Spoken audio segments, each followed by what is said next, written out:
Hey everyone, welcome to session 199 of the Behavioral Observations podcast. You know, if your social media consumption is anything like mine, you've likely seen many feel-good stories in the news as of late that have reported on non-speaking students, generally students with autism, who are graduating from college, giving valedictorian speeches, and so on.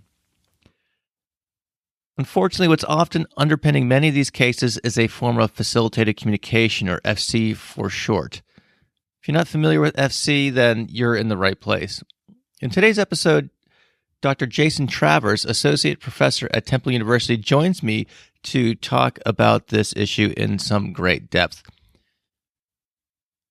Specifically, we covered the history of facilitated communication, the early scientific investigations that discredited this practice, FC's variants like rapid prompting method and spelling to communicate, where the practice of FC stands today, the harms that facilitated communication causes both users and caregivers, and how behavior analysts should both view and talk about these practices.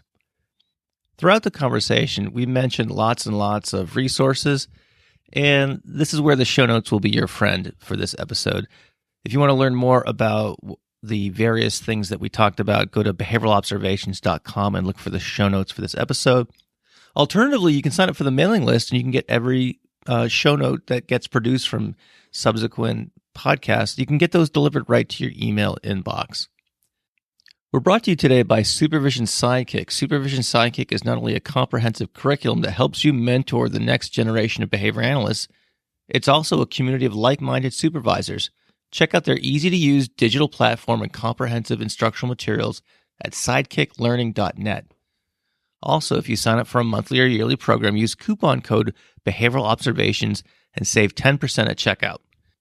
We're also brought to you by BDS, Behavioral Development Solutions, the test prep program I used to pass the test back in 2002 and have been improving it ever since.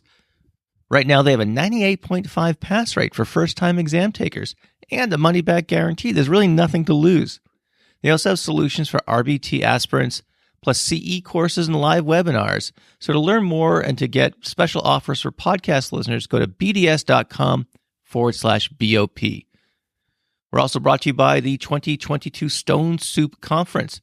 Great speakers, a great cause, all for a great price. It's going down on October 22nd, or later if you're busy that day, because this is a virtual conference. Be sure to save at the registration by using the promo code podcast. This is perhaps one of the best deals in continuing ed out there. Finally, we're brought to you by the University of Cincinnati Online. UC Online designed a Master's of Education in Behavior Analysis program that is 100% online and asynchronous, meaning you log on when it works for you. If you want to learn more, go to online.uc.edu and click the Request Info button. Okay, I think that's it for opening remarks. Without any further delay, please enjoy this fun conversation with Dr. Jason Travers.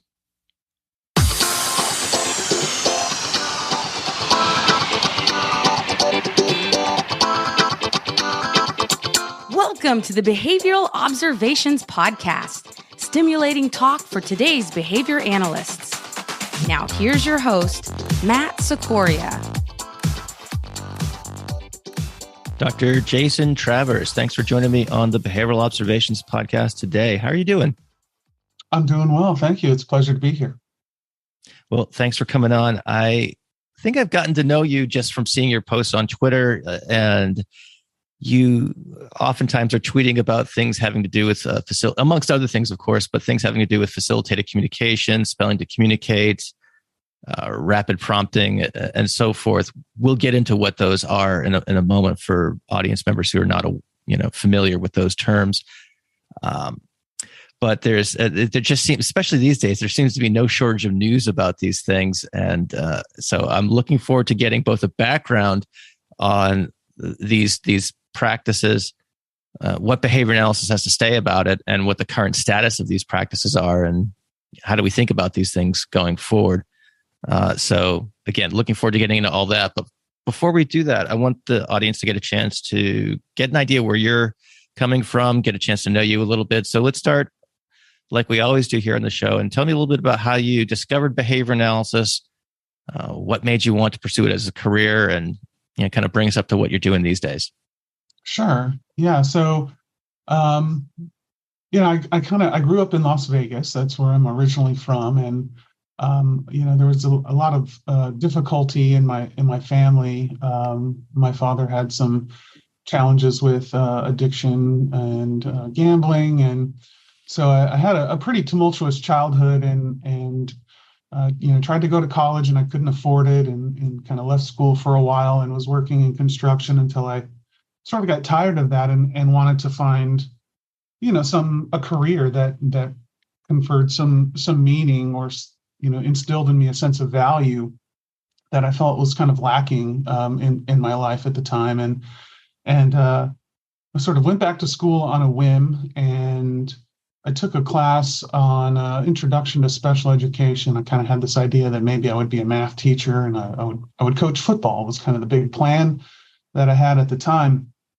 And this introduction to special education course was really fascinating to me. I really enjoyed it, and I thought there could find a lot of meaning in that field. So I shifted to special education, and not long after that, I started to see these flyers posted on the walls in the College of Education at UNLV from families in the Las Vegas Valley who were looking for people to come to their home and do something called ABA therapy. And I wasn't really sure what that was, but I knew I needed a way to make some extra money. I thought this could be an interesting opportunity that was related to my area of focus for my undergraduate degree.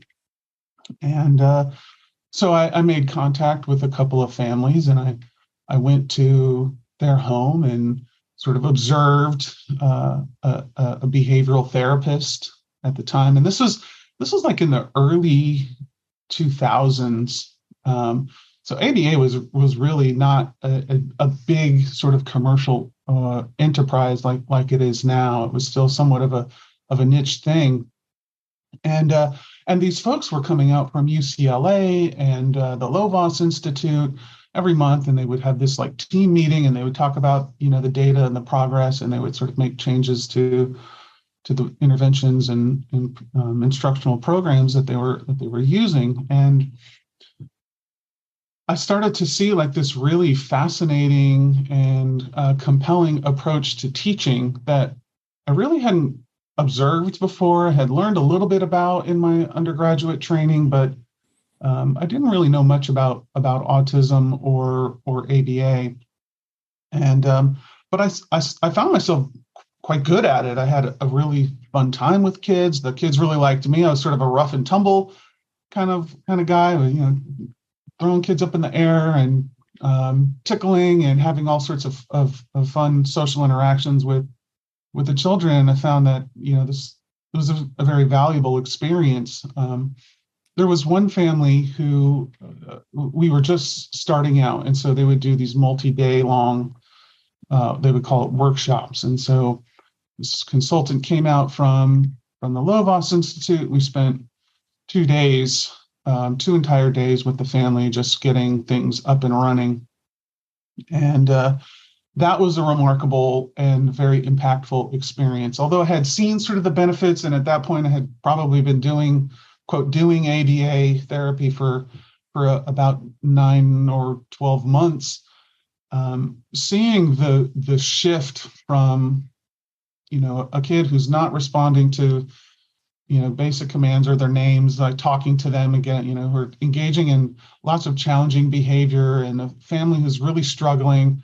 And then by the end of day 2, we have a smiling kid who's responding to social interactions and starting to vocalize, to make basic requests, and tears of joy flowing from the family. It was at that moment that I thought, this is what I want to do. This is, if I could just chase that high forever, that's what I would be doing. And so I finished my bachelor's degree, and UNLV had started a master's degree program at that time. A couple of new faculty had been hired. Matt Tincani was one of them.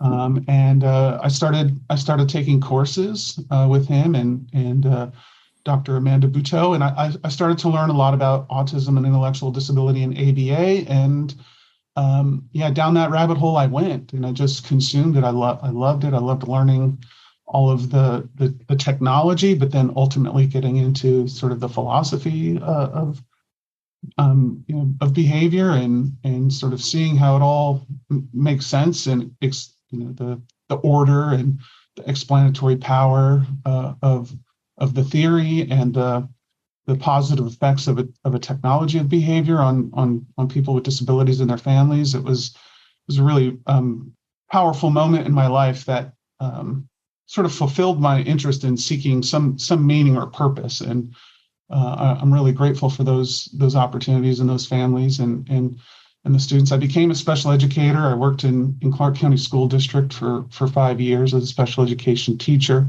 while I was working on my doctorate, and then of course became a professor and researcher who focuses on autism and evidence-based practice. And one of sort of the related things that I talk and caution about is facilitated communication. So. And you're at Temple University these days? Yes, yeah, I'm associate professor here at Temple University, and I coordinate the special education and ABA degree programs, our graduate certificate programs, and our undergraduate programs. I've got a question for you. How are you developing the next generation of behavior analysts? Providing quality supervision is hard, but Supervision Sidekick is here to help. Supervision Sidekick is a supervision curriculum, and it's the only one with comprehensive materials guaranteed to save you time while enhancing the quality of your supervision. But Supervision Sidekick is not just another curriculum. It has everything from foundations and ethics to interpersonal skills. It has over 43 evidence-based modules, assignments, and performance-based rubrics to help you confidently develop your trainees' competencies relative to the 5th edition task list and beyond. And because you shouldn't have to supervise alone, Supervision Sidekick includes a membership program, which provides access to monthly mentorship groups and community forums. To learn more, go to sidekicklearning.net and sign up for a sample of our curriculum for free and experience our easy-to-use digital platform and comprehensive instructional materials. And this also includes a free preference assessment survey and trainee interest and goals questionnaire. So to join a community of supervisors using Supervision Sidekick, go to sidekicklearning.net and sign up today. Use coupon code Behavioral Observations to save 10% on affordable monthly or yearly subscriptions. Again, that's sidekicklearning.net. Let's get the audience on a level playing field as it relates to terms. So, what is facilitated communication? And I know it's there are various offspring of it that go by these other names, like I said earlier, spelling to communicate, rapid prompting, etc. So, bring us up to speed about what this stuff is first, and then we can go into what the attendant problems are with them. Sure. So there was a speech and language pathologist who was working in an institution in Australia named Rosemary Crossley in the 1980s. And she sort of, through happenstance and circumstance, began to use a technique wherein she thought she was supporting a person with cerebral palsy in communicating. And she, in through those sessions where she would sort of use physical support, holding their hand or wrist and pointing to letters or typing, she began to generate messages that she attributed to the individual that she was supporting, and convinced that this was a legitimate form of support, and that the messages being produced were coming from the individual and not herself. She started to use the method with several others at the institution, and sort of developed a bit of notoriety in Australia. In some ways, controversy as well, and that's a long and fascinating history that I won't unpack here. But in 1989, a university professor named Douglas Bicklin, who was a professor at Syracuse, visited Australia and met Rosemary Crossley and observed her using these techniques with people who had disabilities, intellectual, developmental, and physical disabilities. and was convinced that this was a breakthrough. He returned to the United States and immediately began disseminating the technique to families and professionals without having done any sort of research on the validity of the method, whether it could produce authentic communication from people with communication impairments and developmental disabilities, and without investigating how to train people to use the technique. He bypassed all the typical sort of scientific courses of action from validity to establishing the procedures and testing them and ensuring that there's a valid protocol for training professionals to use the technique. And it caught America by storm. It was all the rage. It was quite a fad. There were newspaper articles, there were television programs. It was just a fascinating display of misinformation that caught the mainstream in an era where viral stories were not commonplace. And to say it went viral, I think is a bit of an understatement. It really was an incredible display of how people can be quickly convinced of something that on its surface just seems so extraordinary. The technique really involved various forms of supporting a person to communicate, or purportedly supporting them to communicate. Probably the most common form would be like holding the person's wrist or hand and with an extended finger and getting them to point to letters or type on a keyboard, or as was common then, to type on a small label maker. And people would generate these messages and sort of confirm their suspicions that this person was able to communicate. And then we start to see kind of an evolution in the early years, the different manifestations of this phenomenon, where it's not so clear that a person is helping or seems to be generating the messages by facilitation. We start to see variants where people are sort of holding up keyboards in front of an extended finger or letter placards. And that's really, those are forms that are considered now to be newer, even though they've been around since the inception. So the facilitator is taught to guide the person's hand and help stabilize their control, their extremities, their arm and their finger, such that they're able to generate messages. And typically what you get are, appear to be people with significant cognitive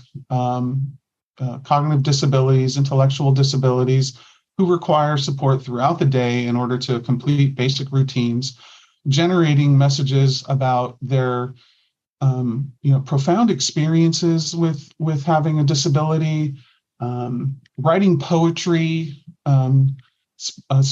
providing political speech, and all sorts of messages that you wouldn't expect to come from children, let alone children with intellectual and developmental disabilities.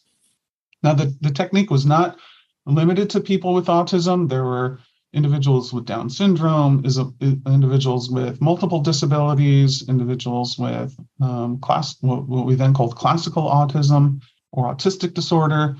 People who had really significant impairments were then suddenly able to communicate in grammatically perfect ways their various abstract thoughts and experiences.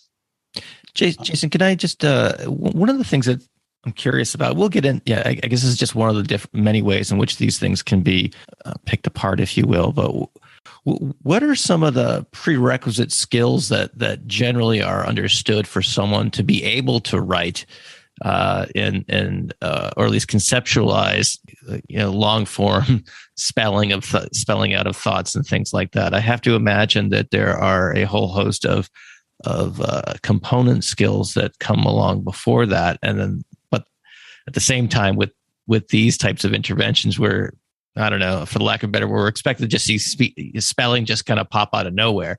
Can you talk to a little bit about that in terms? I mean, we'll get into like this, some of the studies that have been done that disprove, I suppose, the general validity of these interventions. But I'm curious about, again, what are the things that have to be in place for someone to be able to spell in the first place? Because that's the first line of, I guess, skepticism that I think many people might have with regard to this.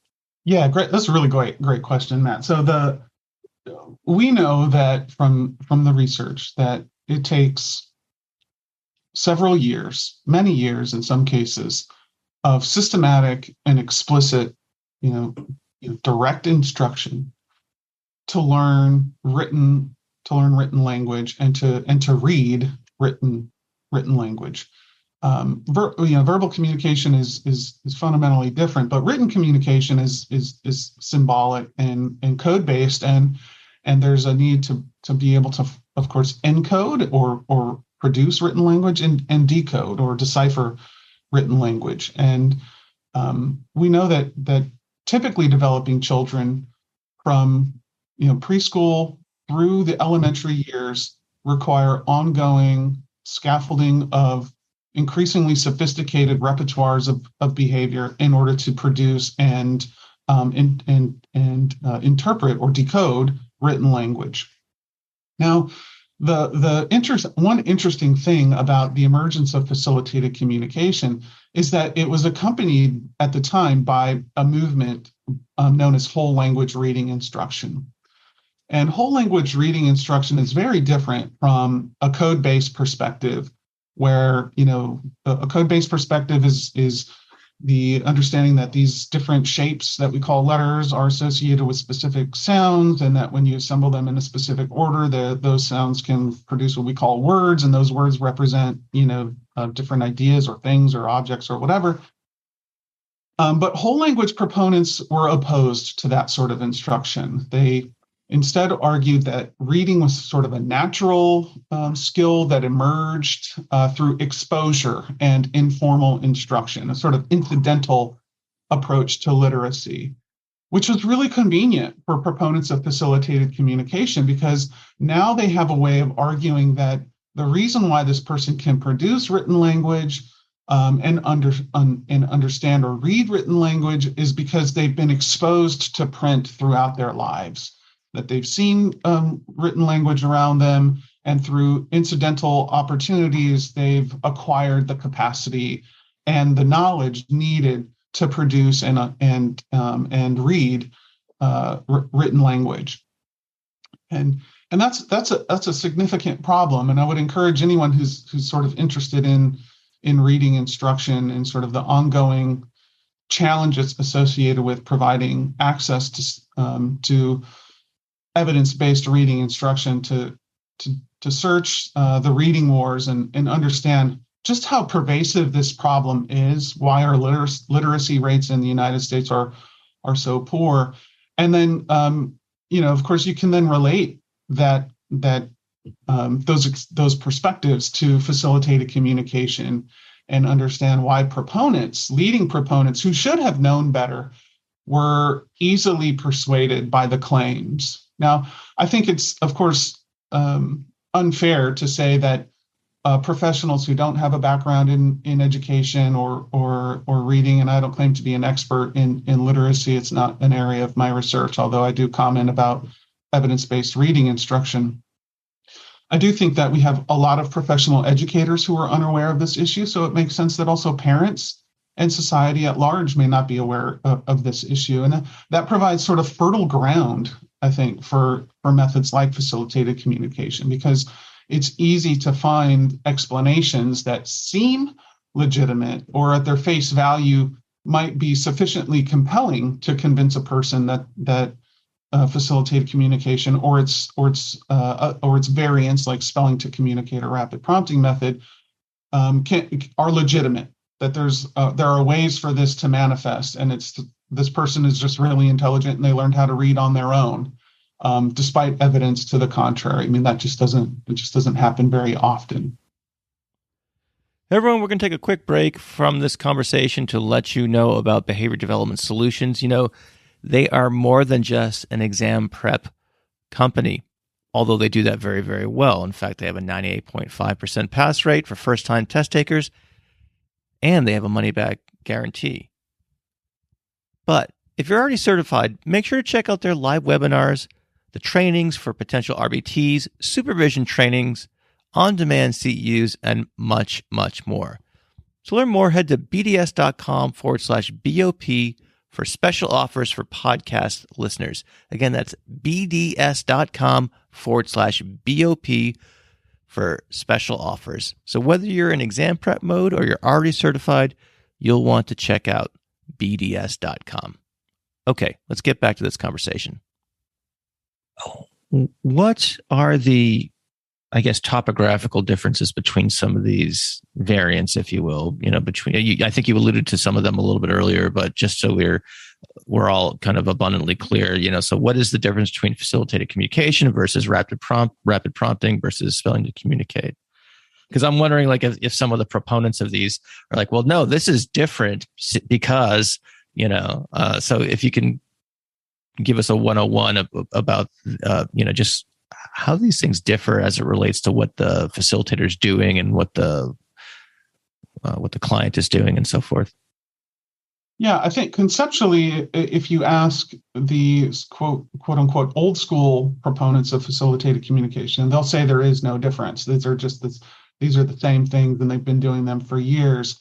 But there are proponents of the newer variants who are attempting to distance themselves from facilitated communication. And the arguments that they make are that facilitated communication involves physical touch, right? Holding the person's hand or wrist or arm, or touching their body in some way on the shoulder, or some sort of physical manipulation explains how this works. And they sort of talk about it as a form of support, emotional and physical support, and they use these sort of esoteric explanations for their method. But these more recent variants that have sort of begun to gain a bit more attention, they seem a lot more compelling. I mean, if you see a person holding the hand of an individual and making them point or touch keys on a keyboard, I think most people see that and think, I don't know if that's legitimate. I mean, that looks like to me that the adult is generating the messages. But what we see with things like spelling to communicate and rapid prompting method is a shift away from physical manipulation or physical prompts to get the person to type out messages to non-physical prompts. And so you see a person like holding up a letterboard in front of the extended finger of the individual. And that letterboard sort of moves around a little bit, and the person who's holding it will use their body in specific ways, leaning in certain directions or moving their other hand up and down, left or right.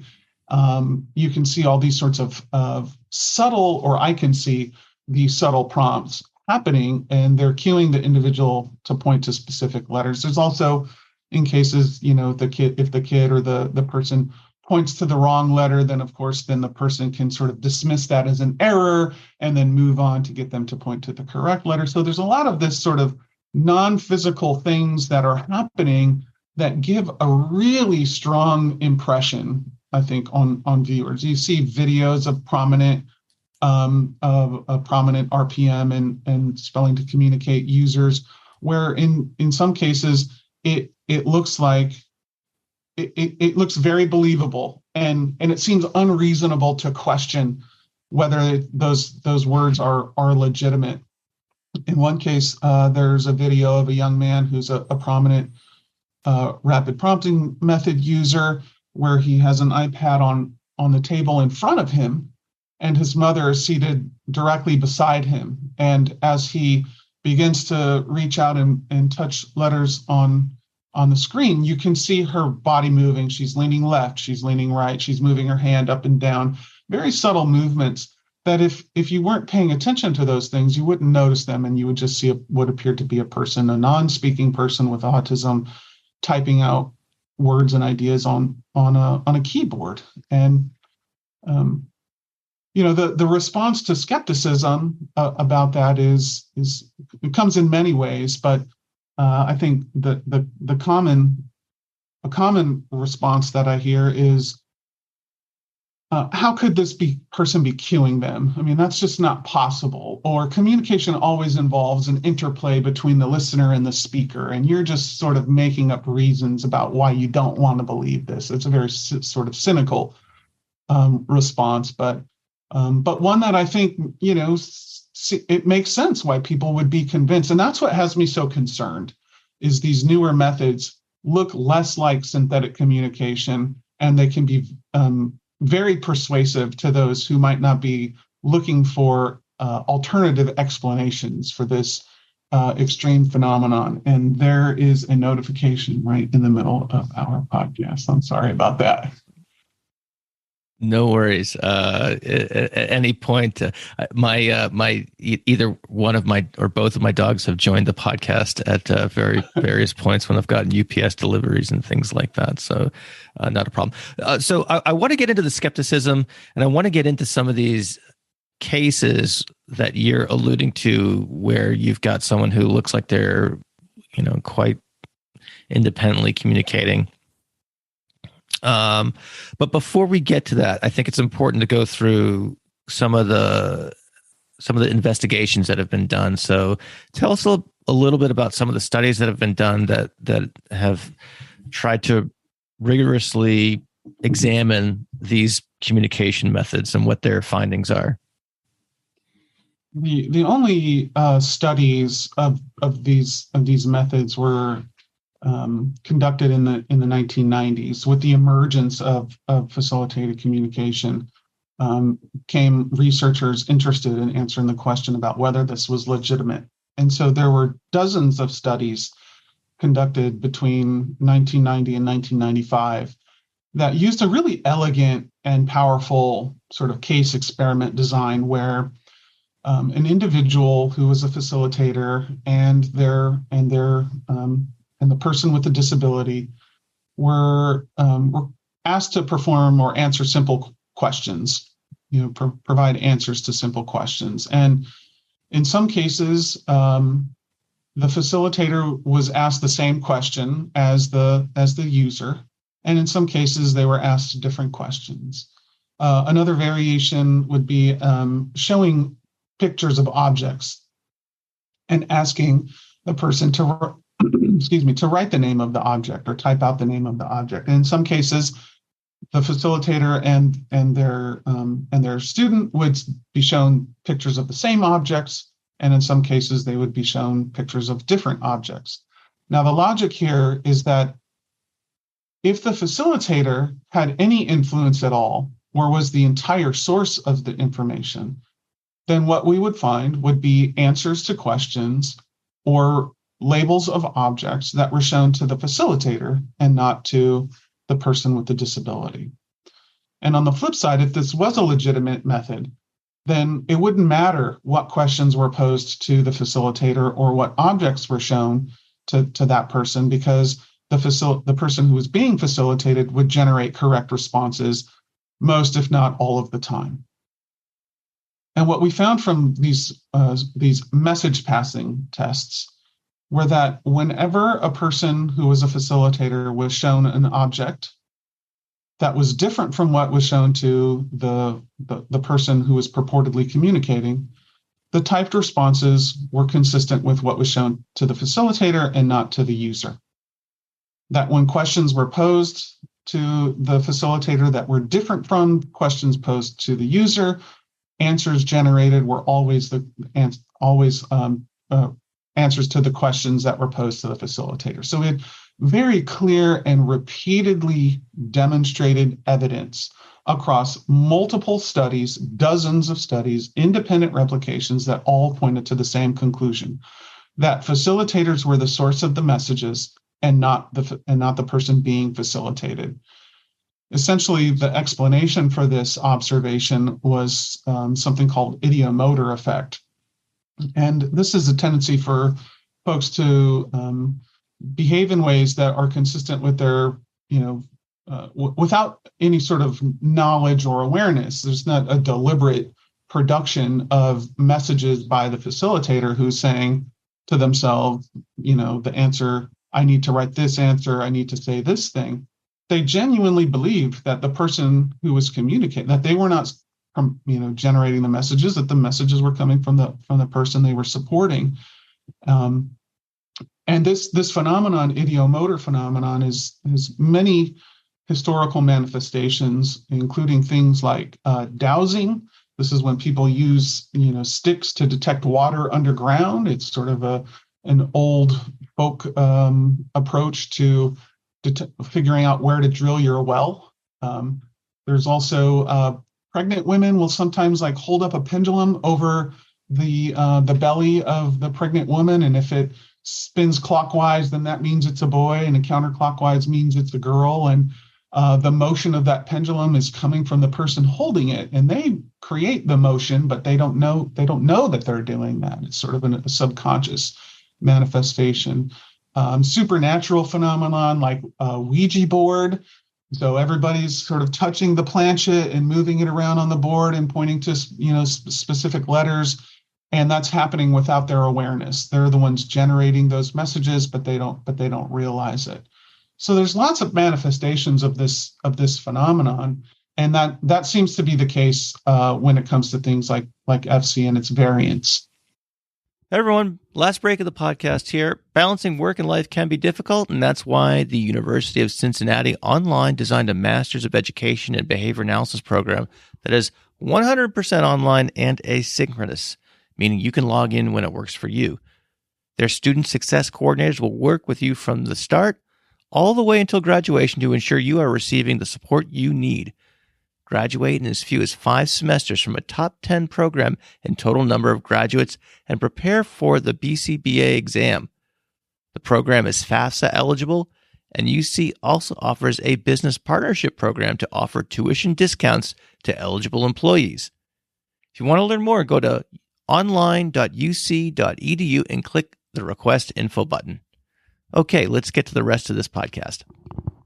For the interested listener, is there one particular paper that comes to mind that folks could look up and, to see one of these, investigate empirical kind of analyses of an FC protocol? I think there is. So there's a great book by an edited book by Howard Shane that includes an overview of the different studies and the procedures that were used. That book may be difficult to obtain. So I would suggest maybe Shane and Kearns. Shane and Kearns, Shane. Yes. And then Kearns is Kearns, 1994. I think that's a paper that folks should be able to access online relatively easily. But okay. Then I'll put a link to that in the show notes as well for people who want to check that out. Great. So what I'm trying to play the devil's advocate here, So let me put my devil's advocate hat on firmly and say, all right, Jason, what's the harm of this? Well, okay, even though if we kind of look at this and we're kind of shrugging our shoulders and be like, it could be a little, dodgy, but the consumer of certain, the individual seems happy. They're accessing reinforcers. The stakeholders surrounding and supporting that individual, they feel like this person has a good quality of life. Why go ahead and kind of, I don't know, be a wet blanket about this? What's the big deal, Jason? Yeah, why am I such a downer, right? Yeah, why do I have to ruin everybody's fun? It's like that show Adams ruins everything. Yeah. I have to say that it can be challenging to try to counter these claims especially when folks attribute a lot of meaning or personal value in the method. Have parents. It's not uncommon, for example, for individuals in their first facilitated session to produce a written message, and oftentimes those messages are statements about how much that the person loves their family and how long they've wanted to tell them as much, and how thankful they are for now having the opportunity to be able to communicate. I'm not sure I can believe the statements that a person is happy, that a victim of FC is happy, because the words that are being used to disseminate that idea or to convince others are really those that belong to the facilitator. If the person appears to be happy, that's fine. If the person has great experiences as a result of FC, that I'm happy that they're having positive experiences. There is a propaganda film called Wretches and Jabberers that was produced by Doug Bicklin, the researcher from Syracuse I mentioned before. And he shows these two gentlemen who are longtime FC victims traveling the world and meeting other FC users. And, those men may very well be enjoying their opportunities to travel and meet other people. And I'm all in favor of that. But we don't need to lie about who they are or what they think or produce synthetic messages in order for them to have those experiences. We can provide those experiences, should be available irrespective of their written communication. I think people should experience as much joy and well-being as possible, and minimize their suffering to the extent that we can as individuals and as society. But we have to deal with reality at the same time. When someone says, "Why can't you just let people who have found a great deal of joy in FC or whatever have their way?" What I'm hearing them also say is, "I'm happier with a manufactured version of a personality and using this person as a puppet, and so you should be okay with that." And I think I find that to just be really troubling. Better to deal, I think Carl Sagan said, better to deal with the hard truth than a convenient fantasy. But I also understand that this is a very powerful phenomenon that is deceptive nonetheless. I think it's unsurprising that FC trainers are, able to produce written messages about love and caring for their family members. I see that having a lot of similarities to people who claim to communicate with the dead and deceive families into believing that their loved one is communicating through them. The same sort of approach. It's an exploitation of the person's emotional vulnerability for the purpose of promoting the practice. But I also think that there are lots of risks associated with it, and I think those risks are significant and oftentimes overlooked or ignored by the proponents who do the training and the parents who are exploited by those trainers. And those include things like accusations of emotional, physical, and sexual abuse. And there is a long history of allegations of abuse made against professionals and families alike via methods like facilitated communication. And we're talking about life-altering allegations that even when unsubstantiated, when no charges are brought or no evidence is produced, the mud is already on the individual. The allegation alone is enough to have serious negative effects on their lives. And the interesting thing is that doubters seem to be especially at risk when they're in proximity to users of these methods, because the lack of belief is a salient stimulus for the facilitator who produces the written output during facilitated sessions. Questions are asked and answered in ways that confirm a facilitator's suspicions, right? They're told that doubters are haters, and when a facilitator asks to their child or to their student, "How was your day?" it's not surprising that the person might produce also a message attributed to the individual, but actually coming the facilitator, like, "Mrs. Jones was mean to me today." And those statements can begin to snowball. They can morph into claims of emotional abuse, physical abuse, and sexual abuse. And it has happened many, many times, and not just in the 1990s, which is when I think most people who are familiar with FC think about these sorts of abuse cases. It was some of these sorts of sexual abuse cases in the 1990s that helped sort of dispel and discredit the method, because now investigators needed ways to validate whether the accusations were true. But these things are still happening. They're still happening to parents, from teachers who are using the methods in school settings. They're happening at home in places where school districts refuse to allow the method into the schoolhouse. And so mere proximity to FC puts people at risk, including parents. There was a family in Michigan, the Wendros, who were believers. They were proponents of FC. They were convinced that it worked. They were using it with their daughter. They argued with the school district, and they were eventually successful in getting the school district to use the method.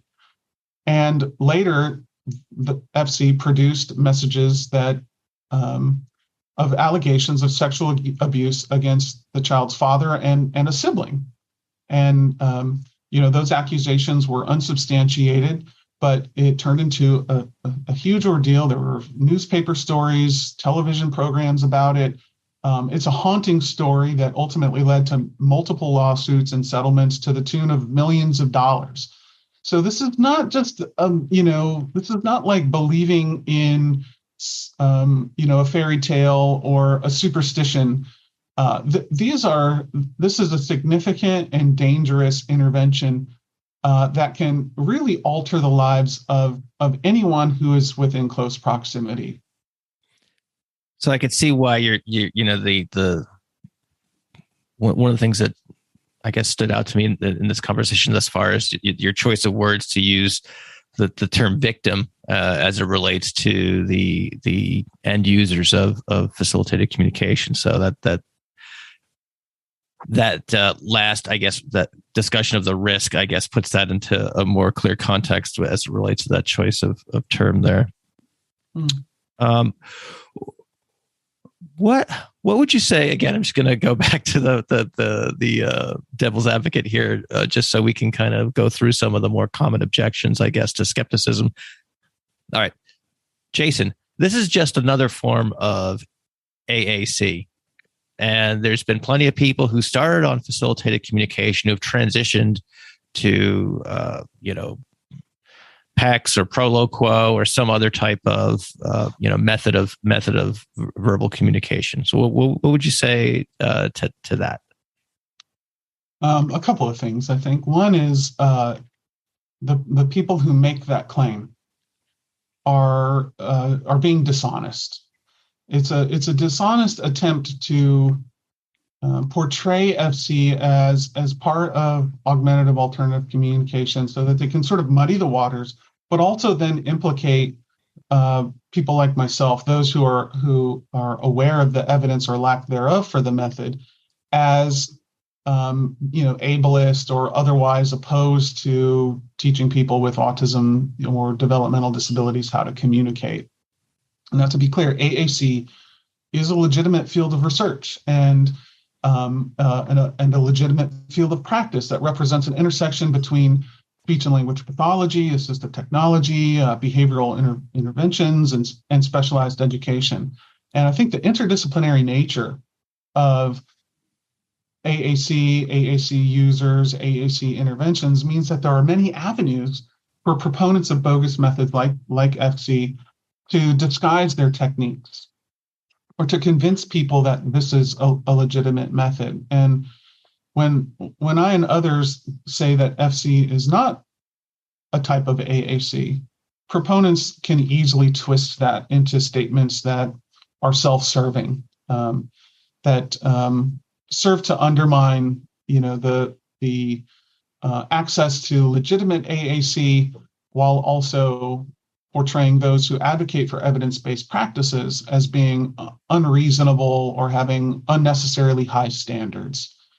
They also claim that anyone who tries to point out the difference between legitimate AAC techniques and modalities of communication are really just trying to, promote themselves or promote their particular perspective, or they're lacking sufficient empathy.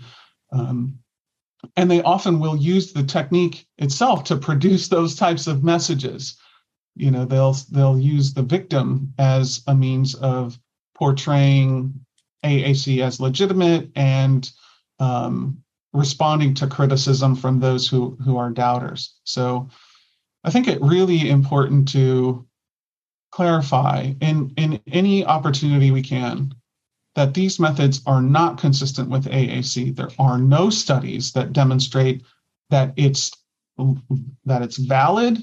There are no studies that demonstrate the procedures in which a person should use to train an individual to communicate or teach them how to use an AAC device. There's just no evidence at all to support those claims. Whereas things like picture exchange communication system or teaching children how to communicate using speech generating devices, we have many, many studies about various types of AAC modeling and imitation that have legitimate evidence and in many cases warrant application for clients or students. And FC, rapid prompting method, spelling to communicate, whatever label you want to use for it, is not part of that. It's wholly separate. It has no basis in scientific evidence and is wholly inconsistent with basically everything we know about how to support communication skills for people who have autism or other developmental disabilities. What is the current status of these practices? Where is it being taught? Where is it being disseminated? What is the funding for the end users? We've had this kind of miracle of insurance funding for ABA for individuals with autism. And so, tens of thousands of individuals are getting services these days because of that, that funding mechanism. I assume that, people don't do this for free. So I'm wondering how that, what I guess more broadly speaking, Jason, what is the current status of the facilitated communication infrastructure as it relates to, who's teaching it, who's, what university settings, we've heard about Syracuse already.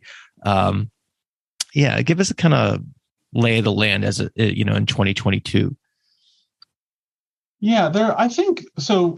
Syracuse continues to promote facilitated communication. They have regular training seminars that they advertise and charge parents to attend.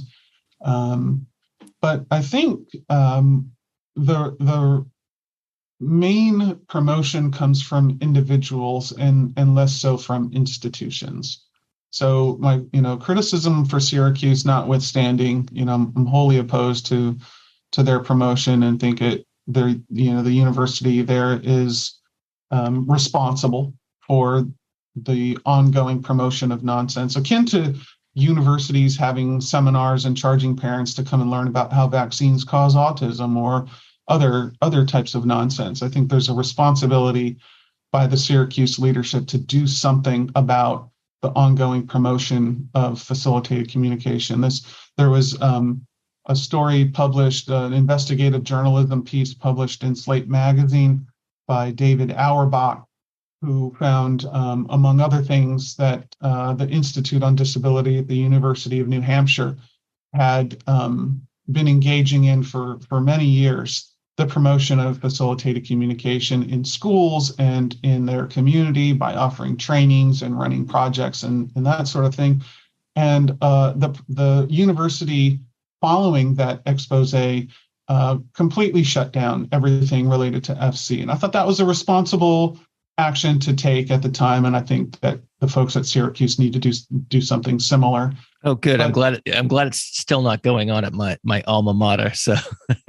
Yeah, but I think there are individuals at universities around the country, as well as private professionals who are sort of leading proponents. Of course, there are folks at Syracuse who still promote this, Christy Ashby and Julie Costin being among them. There's a psychologist at the University of Virginia, Vikram Jaswal, who's a proponent. Barry Prezant, who is a very prominent leader in speech and language pathology, also advocates for spelling to communicate. Really? And has spent a fair amount of his time promoting spelling to communicate, and spending time with a leading proponent in Maryland who promotes spelling to communicate, sort of the leading professional at the moment.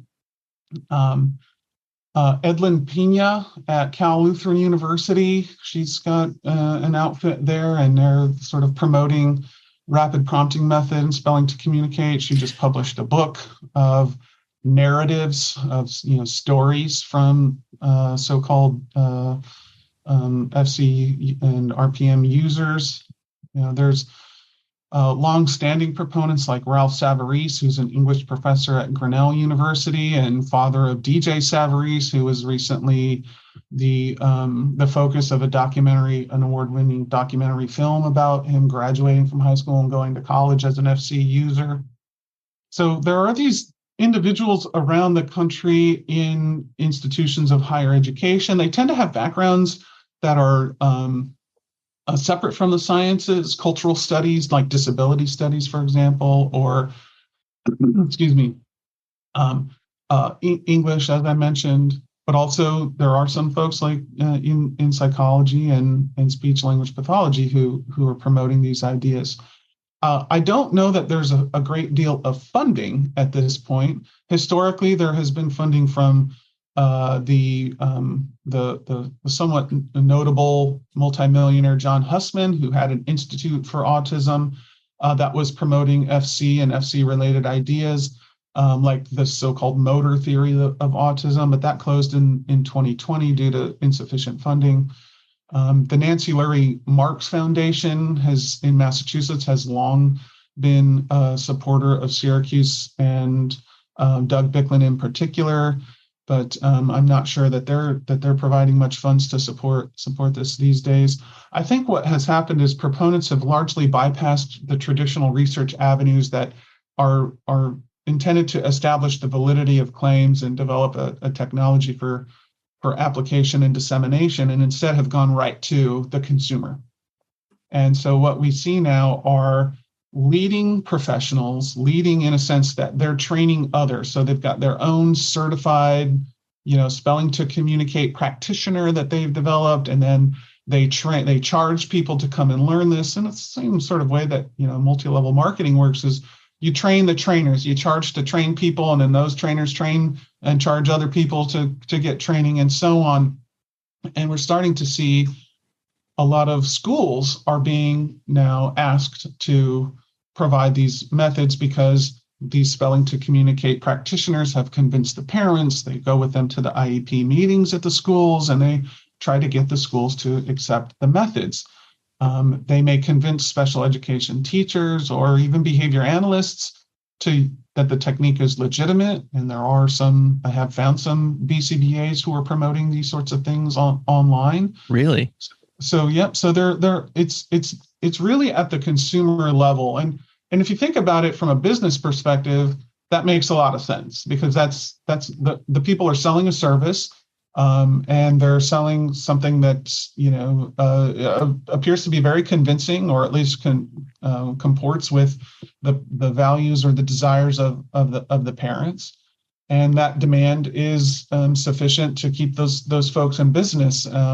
So there's really no interest. I have tried. I know many others have tried to conduct studies of these new variants, and there is reluctance to participate. In fact, I've been told that parents are discouraged from participating, that they'll be ostracized from the RPM and spelling to communicate communities if they participate in studies. They've also been told not to trust researchers because they're out to disprove, or they're dishonest, or for whatever reason.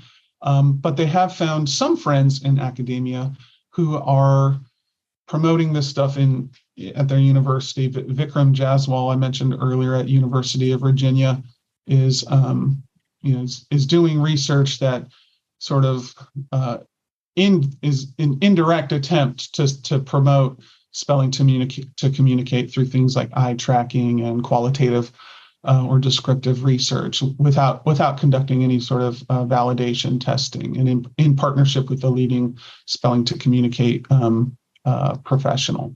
So yeah, so these are, the people at the various institutions you mentioned are I'm assuming are tenured faculty. Do you know if they have like graduate students that they're training currently? In other words, is this the case? If we were to hop in a time machine and go forward, 20 odd years when these people are, retired, hopefully, is there a new generation that's being trained? I guess the way I'm thinking about this is that I sometimes think of these practices as kind of like zombie practices, even though they're, they just refuse to go away. They refuse to die, essentially, because for I don't know, for I guess some perhaps understandable reasons sure. that you mentioned already. But what would you say the state is? And I can't also help throw into the mix here what influence the kind of, for lack of a better term, the online world has borne on this, whether it's the promotion of these things on YouTube or TikTok or what have you. I know I just threw a bunch of things at you here, but I'm just kind of curious of what your overall comment is about where do you see this going as kind of like a student of this, from the outside looking in of this whole endeavor. Yeah, of course, I would love to bring about the demise of this practice. I don't know that that's a realistic goal. It's maybe an ideal worth striving toward, but there are, I think, individuals who, if they're not providing explicit training on how to use the method, they are planting seeds of belief in their students through courses where they talk about, motor theory of autism, or they show, these depictions of individuals using these methods and saying they're legitimate. So I think there's a fair amount of influence that can be conferred without sort of explicit teaching or training to use the techniques. And I think that's almost maybe by design. But in terms of social media, I think that is, probably a pretty likely explanation for the resurgence in recent years, just because it's very easy to access information that confirms your belief or is at least consistent with what you want to believe. The social media algorithms are designed in that way to reinforce your scrolling behavior, if you will. Mm-hmm. And so I think sometimes I wrestle with the issue of whether or not I'm Chicken Little and talking too much about how the sky is falling.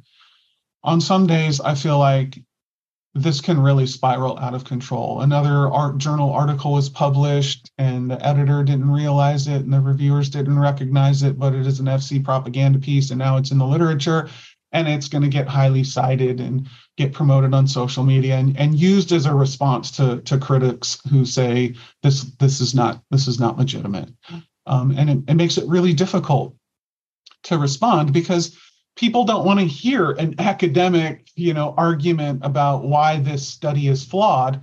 All they hear you saying is, things that are unreasonable or unfair and just represent how biased you are. So it's become increasingly challenging to, I think, to convince people who are already invested in this idea that the method is synthetic, that it doesn't generate real communication, and I worry about them. And so I on some days I make a lot of noise about this issue. but it's not always met with open arms, as you might imagine. And sometimes I wonder if I'm making too much about it, if I'm bringing more attention to the problem in a way that undermines my goal of minimizing its impact. There's a common belief among scientists that it's better to not talk about nonsense, because by merely bringing it up, you confer attention and a perception of legitimacy to the method. The not so recent debate between Bill Nye, the science guy, and Ken Ham, the creationist, kind of propagated a lot of conversation about that perspective. And I can understand that. I can see how talking about it helps the momentum of that method continue. But I also think that times have really changed, and that traditional idea of crowd out the bad by promoting the good.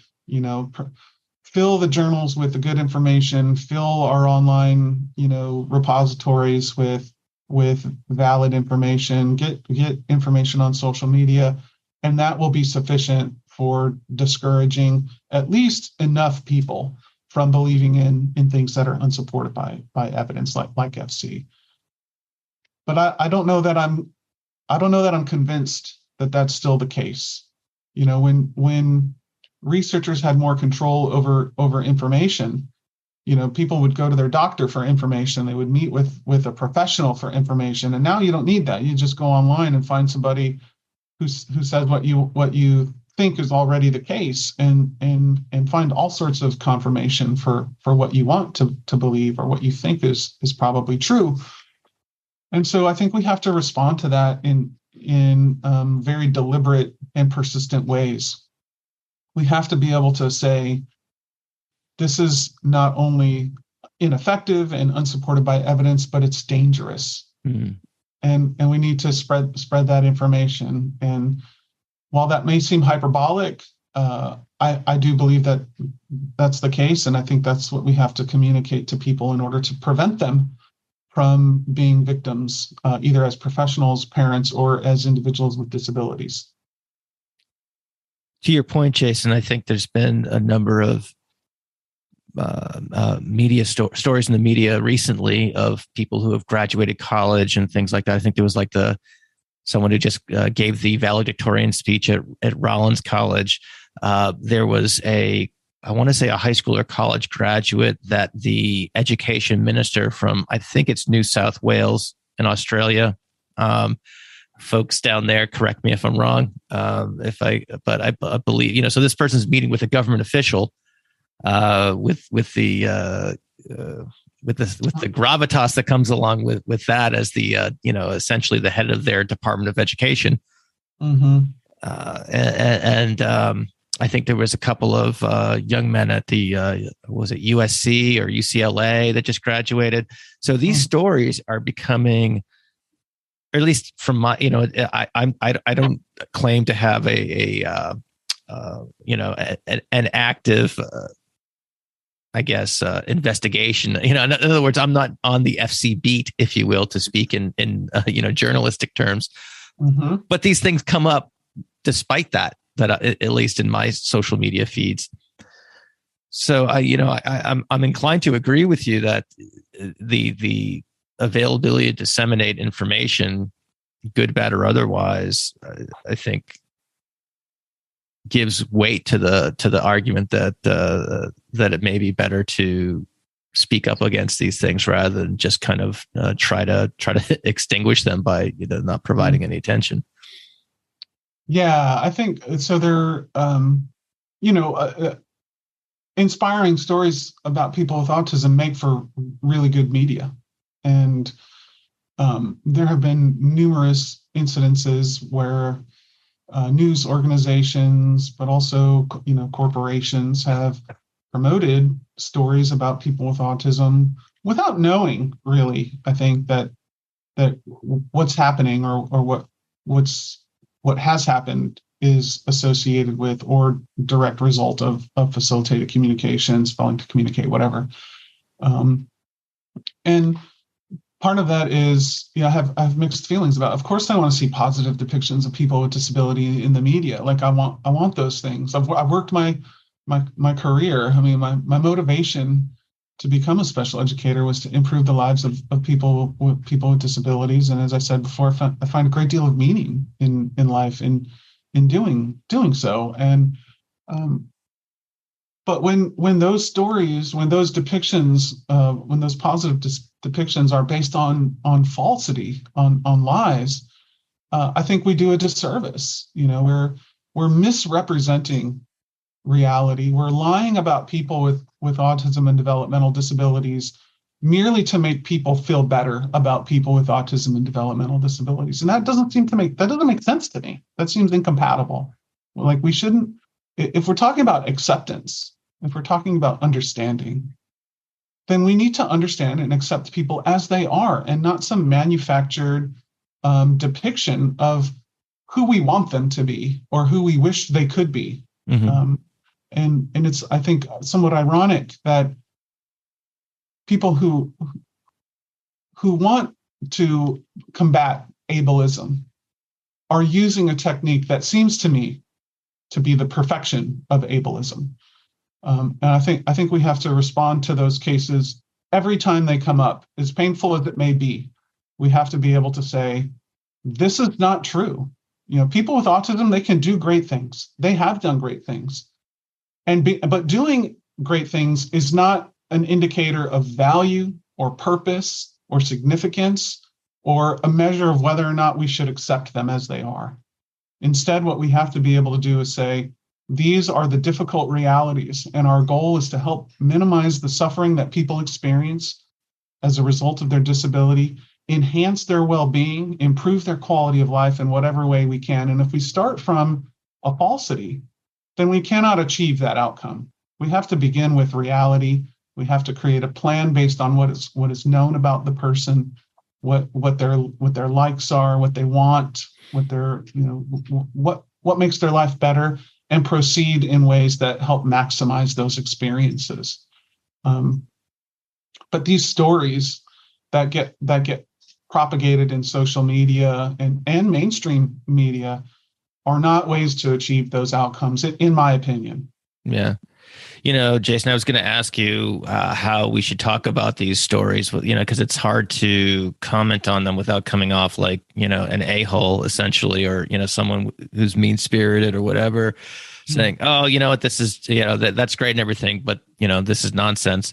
I could see how people who are inclined to receive these stories warmly would look upon, people in our camp, if you will, as ogres or what have you. But what you just said seems to kind of address a lot of that question I was planning to ask, meaning that, we have to, accept people where they are and yeah. So anyway, I was wondering if I want to give you the opportunity, if there's stuff that we haven't covered regarding this topic, that you'd like to mention so that the audience, can get the most out of this podcast.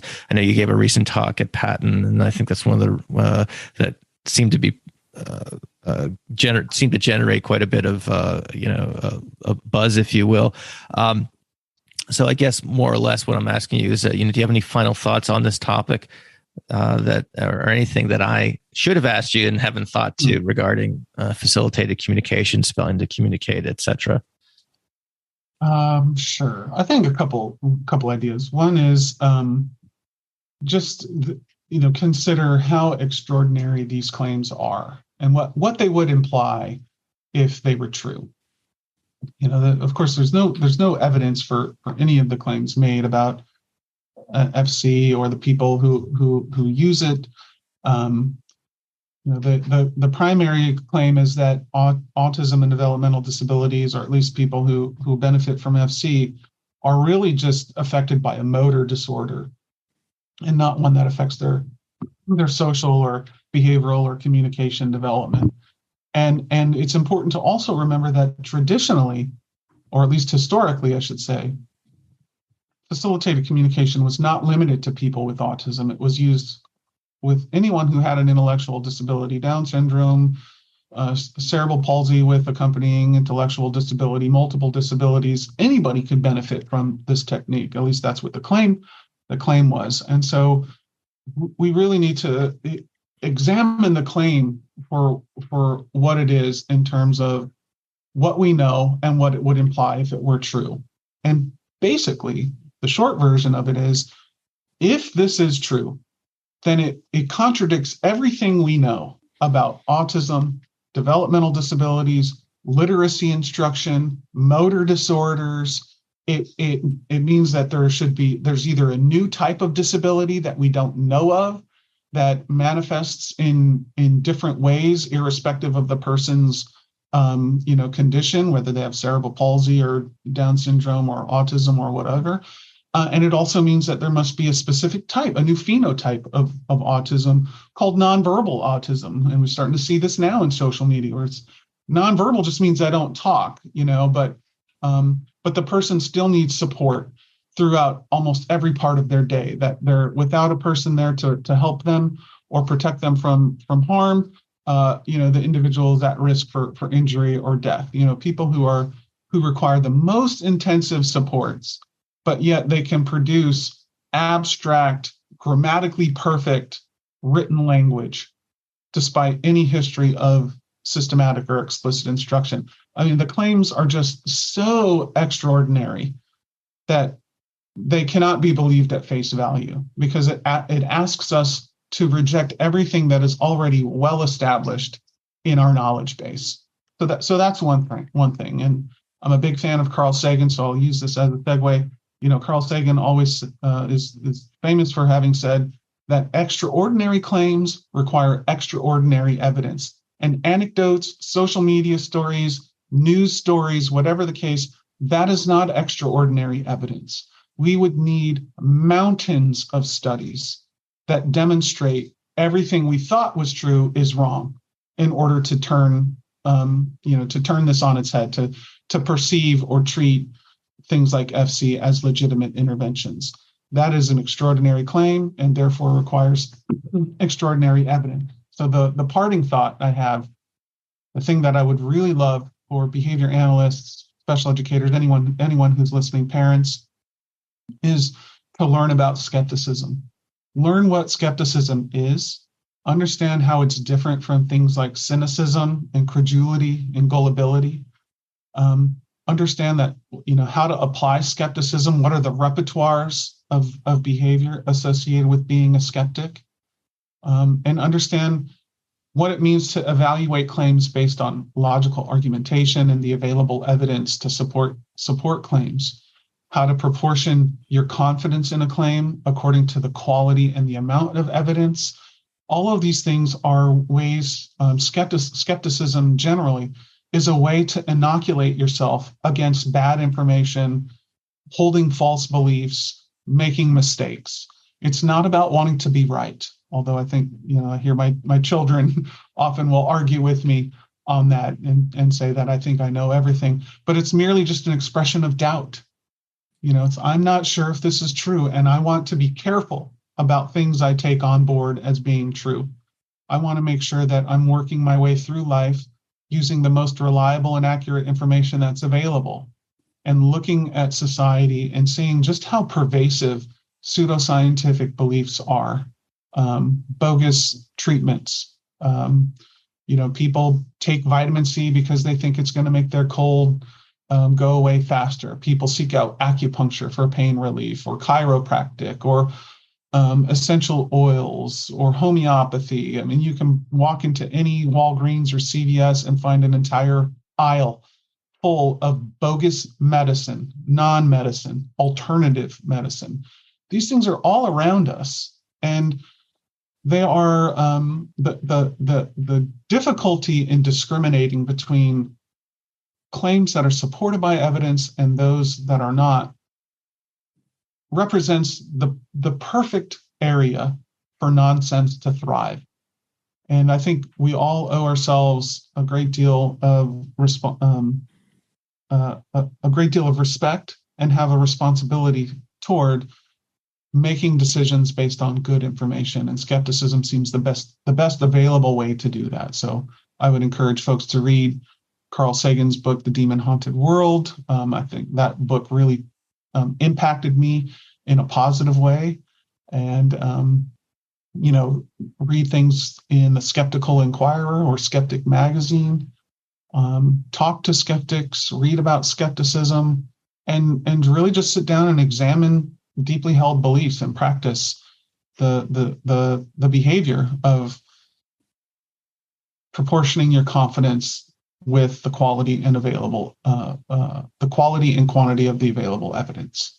Yeah, that's a good point.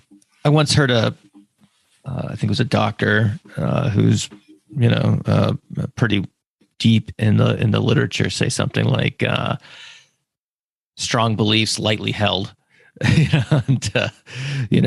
which is another way of saying, when you be open to evidence and challenging what you already know and things along those lines. So that I usually conclude the show with asking for advice for the newly minted BCBA. I feel like you just dispensed outstanding advice to BCBAs or anybody from any walk of life. And I guess I'll just conclude here, Jason, by thanking you for coming on the podcast.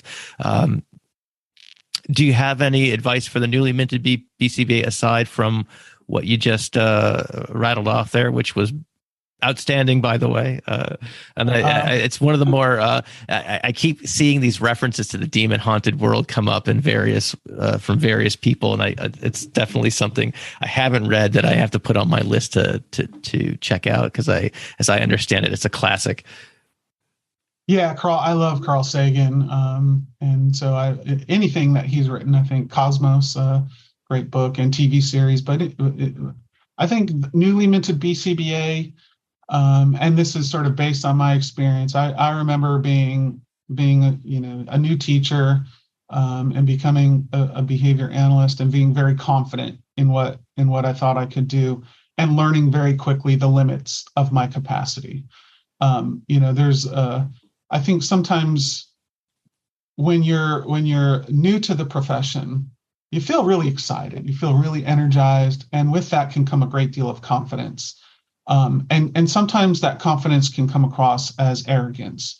And I think what would be really beneficial is if we, try to limit those perceptions, if not attitudes, and try to remember that we don't have all the answers, and that as a new professional, you still have much more to learn, much more to gain. There is, spent a lot of time learning and studying, and I feel like I still don't know enough about a lot of things. And I think that humble approach to behavior analysis is really critical for individual professionals and their success, but also for the dissemination of the science to the people who can benefit from it.